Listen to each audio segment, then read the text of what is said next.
Hey everyone, it's Ken Harbaugh with Burn the Boats on the Midas Touch Network.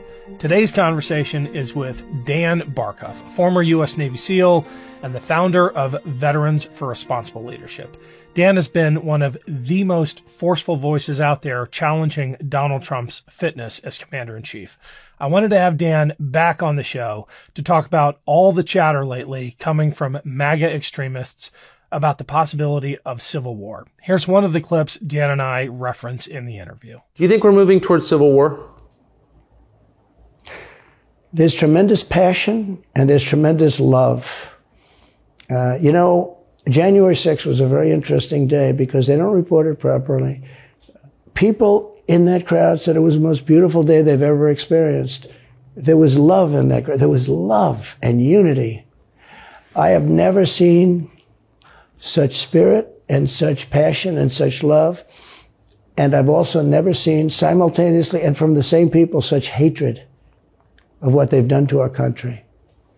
So do you think it's possible that there's open conflict? We seem to be moving towards something. I don't know because I don't know what it, I can say this. There's a level of passion that I've never seen. There's a level of hatred that I've never seen. And that's probably a bad combination. Dan Barkoff, welcome back to Burn the Boats. Wish it were under better circumstances, but I wanted to talk to you in particular because there's been so much chatter about civil war, and it is so frustrating having, personally seen one on the ground in Afghanistan. You've seen them in Iraq and Afghanistan, right? You were in both? Yes. Yeah, I mean, we're gonna get into it. We're gonna dive into the, sort of the nitty gritty of what that, what that kind of rhetoric can lead to. But, it's right off the bat, when you sent me these clips the other night, I was kind of thinking it's amazing. It's always the people who've never seen a war who are clamoring for one. They have no idea what they're talking about. There's almost a glee in their tone when they suggest it.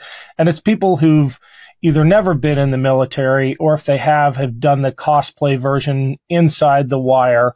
I honestly, I'm even thinking about supposed combat vets like Andrew Clyde, who hands out AR-15 pins like candy, calls himself a combat vet, congressman from Georgia, but looking at his military rap sheet, his record, no indication that he was actually in combat. And it's these folks who get all excited about the prospect, and it's just gross. And you're the president of VFRL, Veterans for Responsible Leadership. I just think it's incumbent upon vets who know better to call it out so we dispel whatever romanticism people might have about going at it like they're advocating for.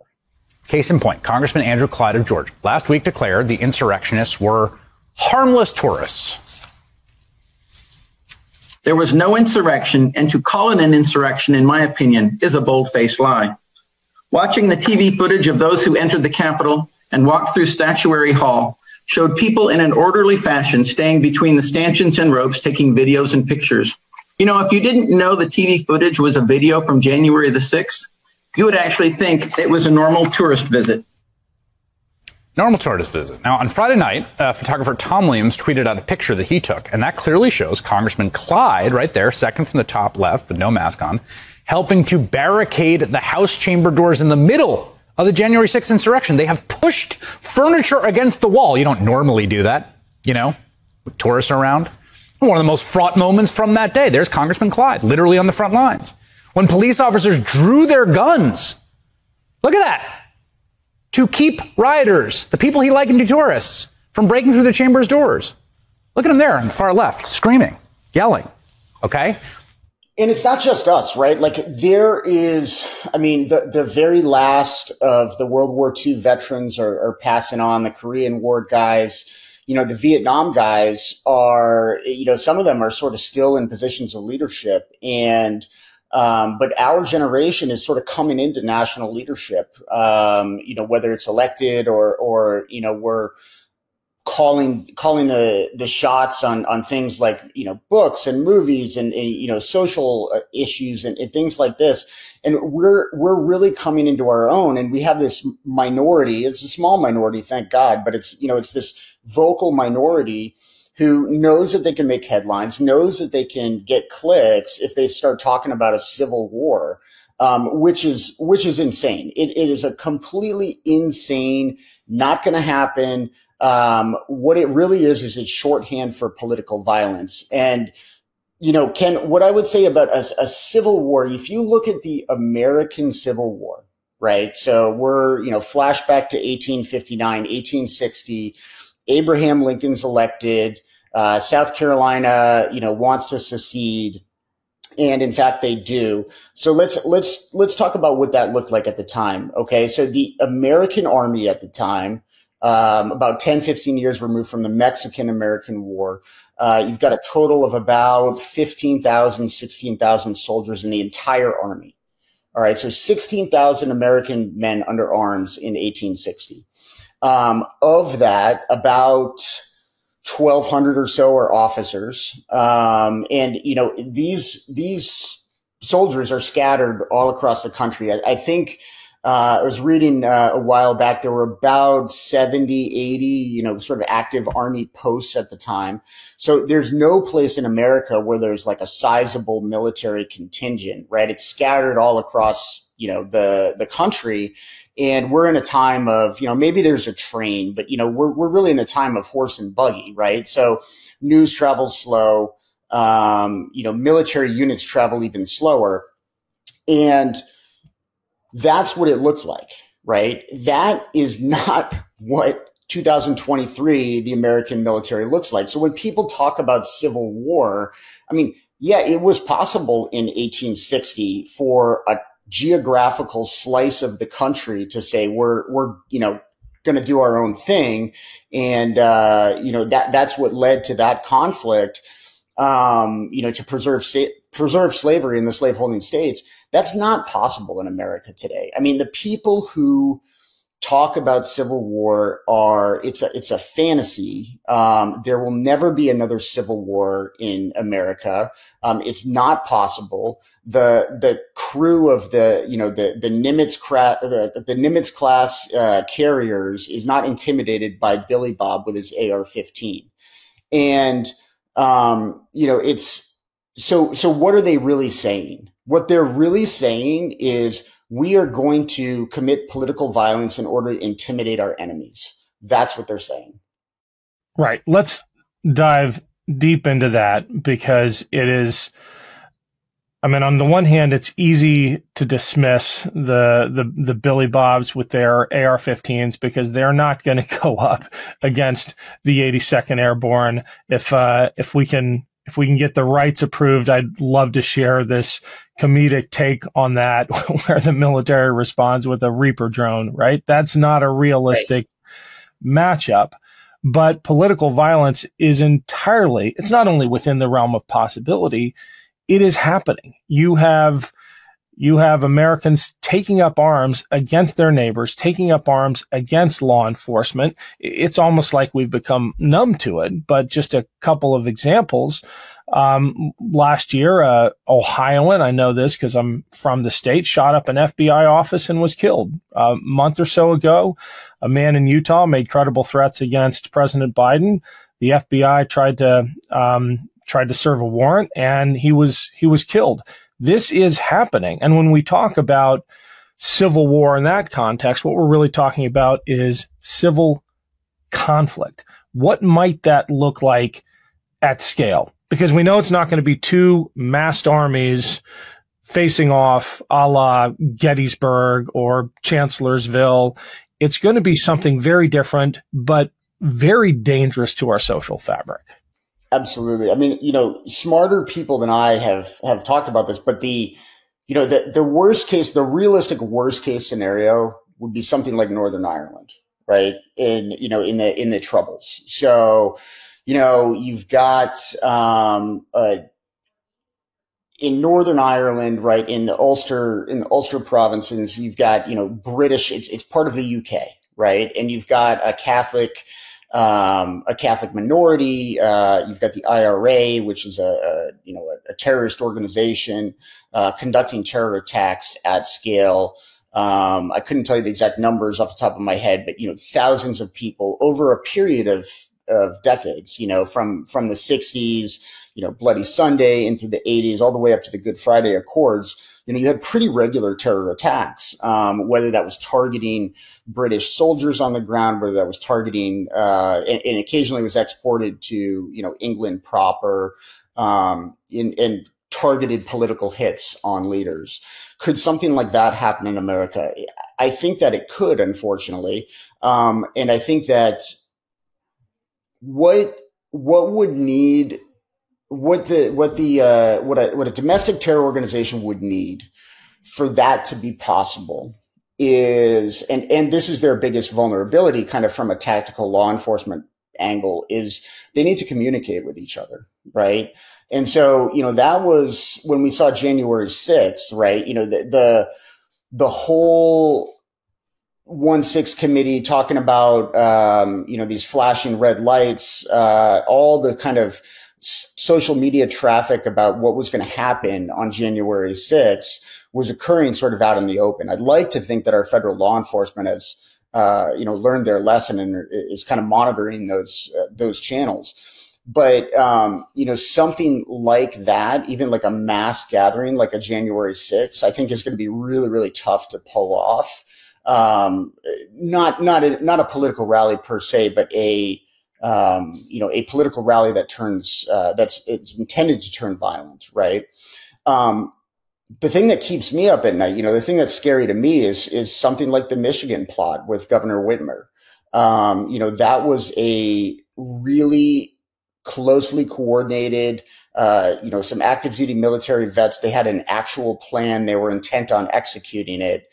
And, we're only stopped in some aspects through luck. And so things like that can happen and probably will happen. And they're only going to be worsened by things like, Tucker Carlson, asking Donald Trump about civil war.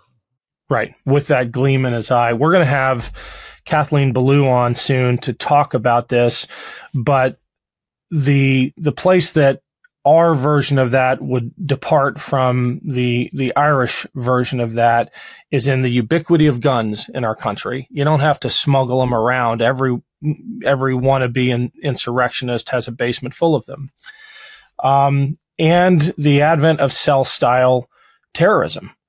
You can have these small pockets of violent extremists do incredible damage. And that's the other fear I have. There doesn't have to be this large overarching organization that is easy to target. It can be these small groups like we saw in Michigan, like I'm sure are organizing elsewhere.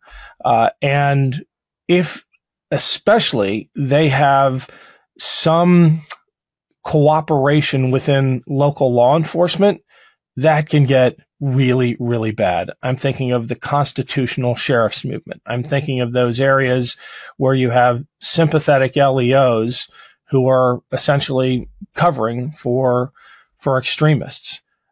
Well, there's a model for that, right? That's kind of what the Klan did, right? The most successful terrorist organization in American history is the Ku Klux Klan, and it was for close to 100 years, right? So, they were you're exactly right. To your point, they were the sheriffs, right? They had some guys, who worked, it was the mayors of southern towns. It was the state of Indiana, 10% of the state of Indiana was a member of the Klan at its height. And so that does enable, I think, some of the activities. It certainly is a federal problem, right? Domestic terror is a federal problem. And while local law enforcement, I think can make some headway if they're all, pulling with on the same team, but it's not something that's going to get better without federal law enforcement, involvement. And so, putting these people, what happened with January 6th, where people are facing real prison time. People are doing a decade. They're getting 17 years. They're getting 20 years, right? This is an important aspect of showing that this will not be tolerated. There is some progress with it, Ken. I mean, you have January 6th, right? And, you have all the fallout from that. And then there have been kind of noteworthy events in which things could have gone much worse than they did. And the one that, kind of grabs my attention is actually, when Trump was indicted for the first time up in New York City, and he gets arrested for the first time, and he goes and he gets booked and fingerprinted. And, there were some protesters there, but it was a peaceful, kind of a peaceful protest. There was no violence, and that probably is multifaceted. And there probably was a serious law enforcement present all through that crowd. There probably were people watching and monitoring social media channels in anticipation of that event. And, to their credit, there were people that I politically disagree with strongly and will vote against every time, who responsibly said, hey, stay at home. This is not the time to riot, right? And so leadership matters. And you can have political disagreements, and you can protest loudly and noisily, and do so in a peaceful way. And that's part of our American tradition. And when we have people who are telling their followers to do so, although I disagree with their cause, I would argue that that's responsible leadership. But any talk of violence or civil war is much further than a bridge too far. Yeah, I agree with you on all of those points. Holding the insurrectionists accountable has definitely had a deterrent effect. Leadership matters, but it matters in both directions. Obviously, leadership matters when you're telling people to stay home, when you're a voice of calm and a voice of moderation in moments of high passion. But it also matters when you're in a position of leadership and you're moving people to violent action. We obviously saw that clear as day on January 6th, but we're seeing it in other arenas as well. I'm going to roll this quick clip from a Georgia state rep that I think may be a portent of things to come. Here it is. My goodness, how many people in my district questioned that election? I mean, and now that we've got 19 people who are facing the rest of their life in prison because they spoke out against an election. I mean, I told one senator, I said, listen, we've got to put our heads together and figure this out. We need to be taking action right now, because if we don't, our constituencies are going to be fighting it in the streets. Do you want a civil war? I don't want a civil war. I don't want to have to draw my rifle. I want to make this problem go away with my legislative means of doing so. And the first step to getting that done is defunding Fani Willis of any Georgia tax dollars. And hopefully Representative Jordan and Representative Biggs will follow suit in Congress and strip her of her federal dollars too, because she is not upholding her oath to the Constitution. So there you've got a local state rep saying out loud what a lot of his colleagues are thinking privately. We had the infamous tweet from Marjorie Taylor Greene calling for a national divorce. What is your theory on what's needed to overcome those voices pushing people to commit violent acts? Is it 10-1 if you have just a couple of key Republican senators saying that is irresponsible, that's un-American? Is that enough? Where are we right now in terms of our political discourse in marginalizing the MTGs and that Georgia state rep calling for violence?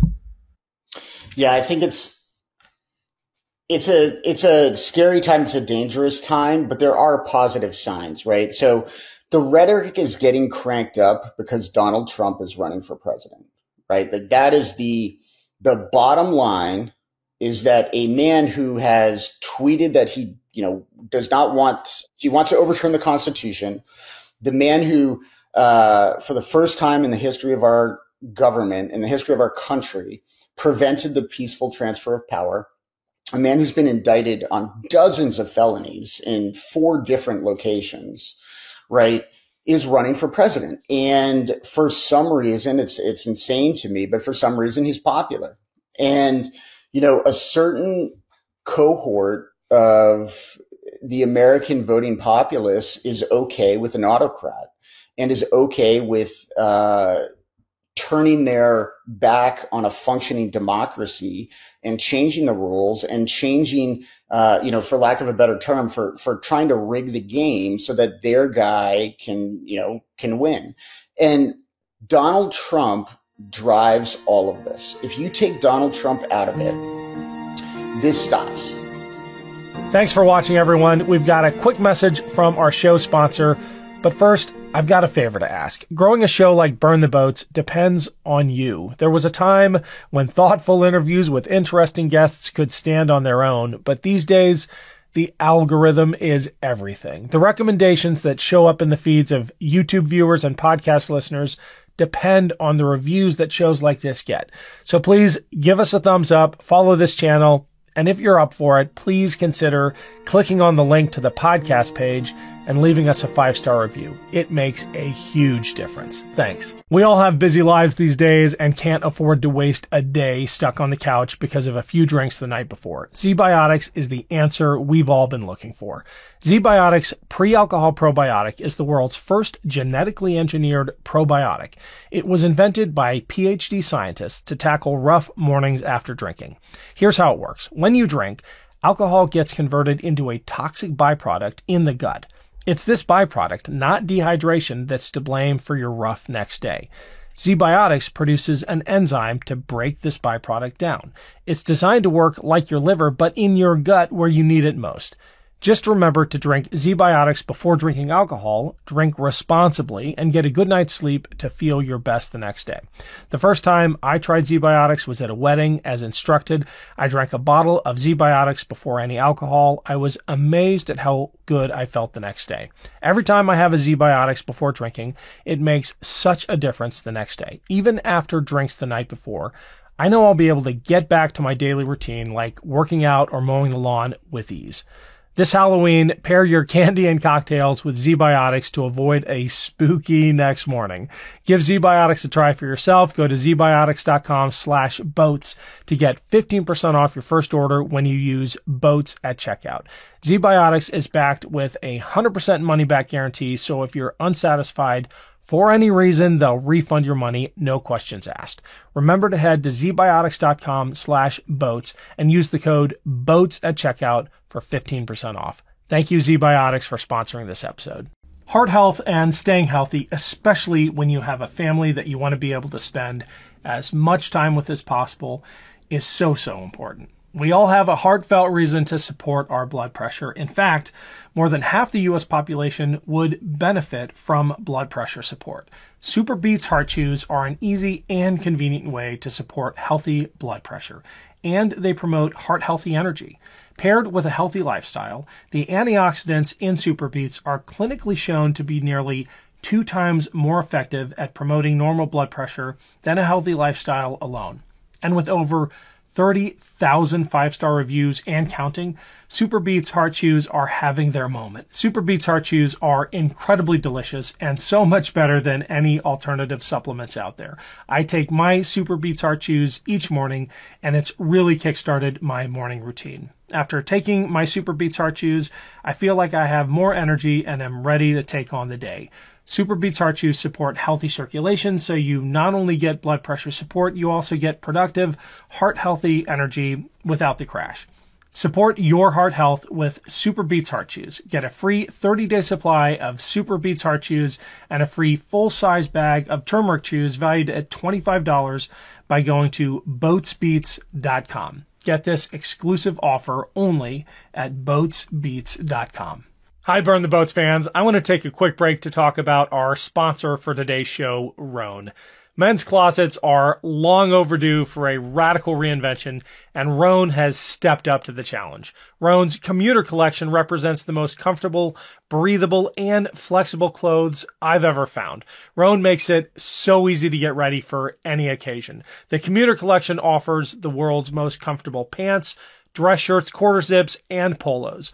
Rhone's comfortable 4-way stretch fabric provides breathability and flexibility that leaves you free to enjoy whatever life throws your way, from your commute to work to weekends at the kids' ball games.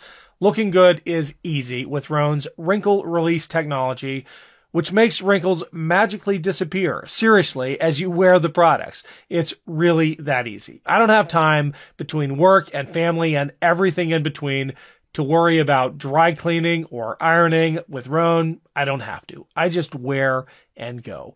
And I feel great doing it. Even after a long day, Rhone feels clean and new and just as comfortable as the moment I put it on. You got to try it out. Head to rhone.com/boats and use promo code BOATS to save 20% off your entire order. That's 20% off your entire order when you head to RHONE.com/boats and use code BOATS. Trust me, Rhone makes choosing what to wear not just easy, but classy and comfortable. That's Rhone.com/boats. If Donald Trump gets his butt kicked in an election and he loses Wisconsin and he loses Georgia and he loses Nevada and he loses all these states in 2024, people are going to take a sigh. You know, there's going to be a national sigh, right? Like people are going to be like, all right, let's move past this. And, you know, somebody like Marjorie Taylor Greene, who, you know, she's very easily marginalized. You know, I mean, she is relevant because of Donald Trump. She is hanging onto his coattails. And that's the only reason people care what she thinks. Without Donald Trump, she's a backbencher from a congressional district in Georgia. She's never going to attain national office. Marjorie Taylor Greene could not win an election outside of her district. I'm not even sure she could win a Georgia statewide election. People in Fulton County are not going to vote for somebody who's all into Jewish space lasers. And so I think you're right, though, that the solution is, to marginalize these people, to say, hey, go ahead, do your thing, man. You and Matt Gaetz tour around the country wearing flak jackets and talk about guns, go ahead. And, you probably can make a nice living doing that. We all know you're just kind of milking people with violent fantasies for their hard-earned money. But as far as a national following, it's Trump. It's always been Trump. Once Trump is off the table politically, I really expect a return to sanity in a lot of this. I have come around to that same view just in the last few months. I used to look at people like DeSantis and MAGA GOP politicians who were much more strategic and calculated and frankly better at implementing their policies than Trump and be worried about them. But none of them could marshal their followers to do what they did on January 6th, for example, or to sacrifice their own lives for a cultish purpose. Trump can. He is a singular figure in American history for his ability to do that. Your prescription for getting beyond it is him losing the 24 election. I would maintain, though, that he has to lose badly. If it's a close election, it's arguably worse for the country, even if he loses. If he loses a close election, we've seen what the lengths he will go to regain or stay in power. He has to be beaten really, really badly so that the voices who claim stolen election marginalize themselves. And so I agree with all that. So in Donald Trump's little lizard brain, right, this is what Donald Trump has learned from his foray into politics, Ken, right? So Donald Trump's the president, he does this thing, whatever. He loses an election. He starts this, this insane story about how he was cheated out of this election, right?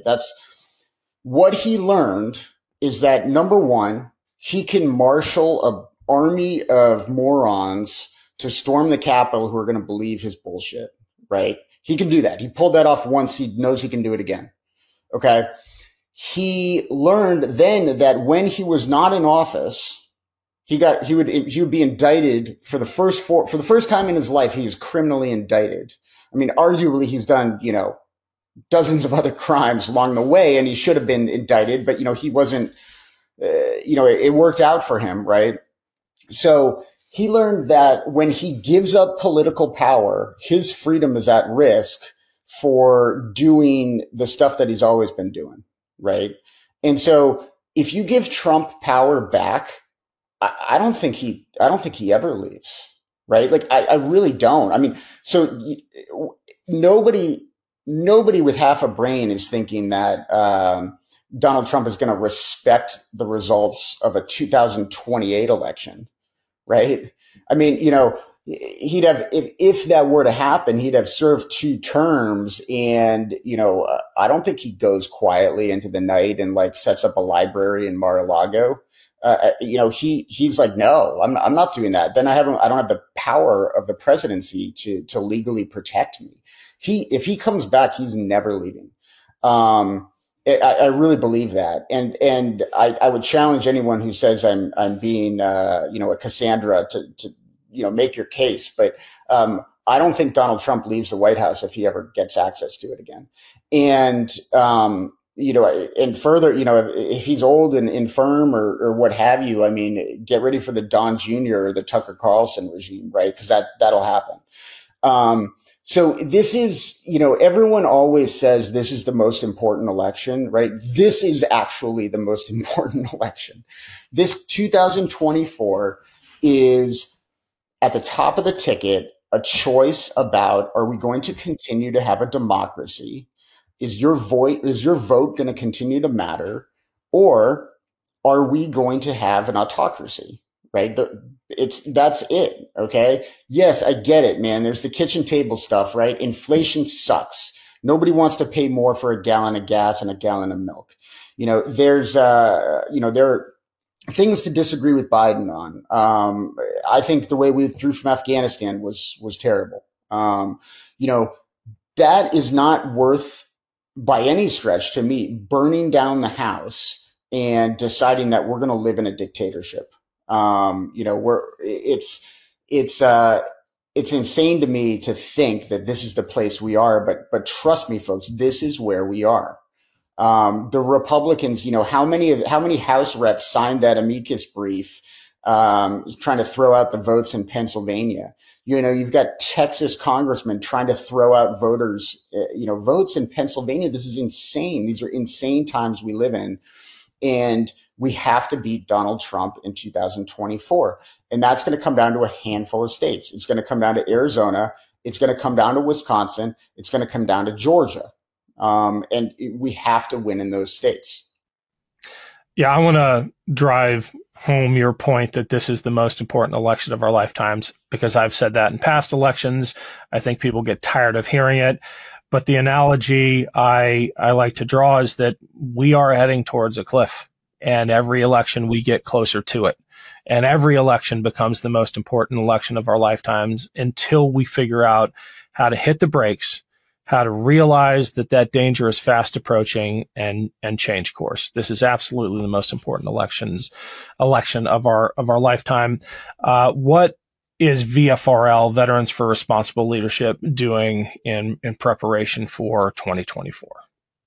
Sure. So VFRL is, for those of you who might be hearing it for the first time, so we're a veterans organization. Let me rephrase that as our, one of our friends and former executive director, Mike Smith says, we are an organization of veterans. We are not a veterans organization. We are small d Democrats, period, end of discussion. We support candidates who are pro-democracy.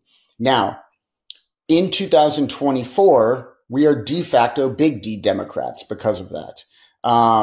There have been certain Republicans along the way who've come out and done the right thing. The Kinzingers, the Cheneys, they're not on the ballot this time, guys.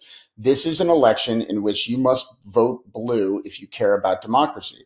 That is just a fact. There are two parties in this country, and one is okay with autocracy, and a sizable portion of that party actually prefers autocracy, and the other party prefers democracy. And that is as clear cut as I can make it. So what is VFRL doing? Well, we're going to attack Donald Trump, and we're going to attack Donald Trump by making the argument that he is unfit to be the commander in chief of our military.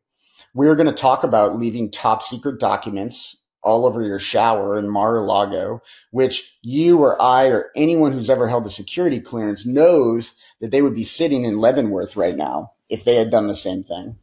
We're going to talk about Donald Trump and his ties to white supremacists in a military that's 20% African American. He's sitting down and having dinner with white supremacists, like avowed white supremacists at Mar-a-Lago. We're going to talk about Donald Trump instigating and starting a riot. We're going to talk about Donald Trump putting the lives of law enforcement officers at risk. We're going to make the argument that this guy cannot be the commander in chief. There is no job in the military that Donald Trump could do, right? If he walked into an army recruiting office and he sat down and let's make him 19 years old. You know, he walks into an army recruiting office and with all the baggage, and he says, "Hey," they're like, "Hey, says here you associate with known white supremacists. You're charged with multiple felonies.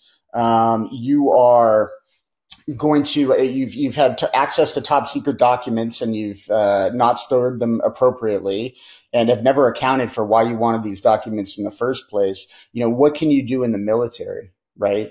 There's nothing. I wouldn't trust Donald Trump to hand out basketballs at the base gym. He would screw that up too. There's nothing this man can do. He belongs nowhere near the United States military. Yeah, and he is running to be the commander in chief once again. You forgot the fact that he is in peak physical shape, 6'3", 215 pounds. Well, I did say let's charitably make him 19 again. So, right. But yeah, I mean, he's not we have to take him seriously, but he's not like a serious person, Ken, right? Like he is not somebody who, would you trust Donald Trump to babysit your kids? Would you trust Donald Trump to do your taxes for you? Would you trust Donald Trump to cook to cook a dinner, right? Like, he doesn't pass the trust test for anything, let alone, having his finger on the nuclear trigger, right? Like, he is just not a responsible person. And it's insane that we're thinking about giving him access to power. Yeah. Well, we will put a link to VFRL in the show notes. Keep up the incredible work. We'll keep checking in with you. Thanks so much, Dan. Ken, happy to be here. And check us out at VFRL.org, guys. And now is the time. Voter registration day is coming up in September. Make sure you're registered to vote. Make sure your friends and family are registered to vote. This is going to be a tight one, and we have to win. Small D Democrats have to win.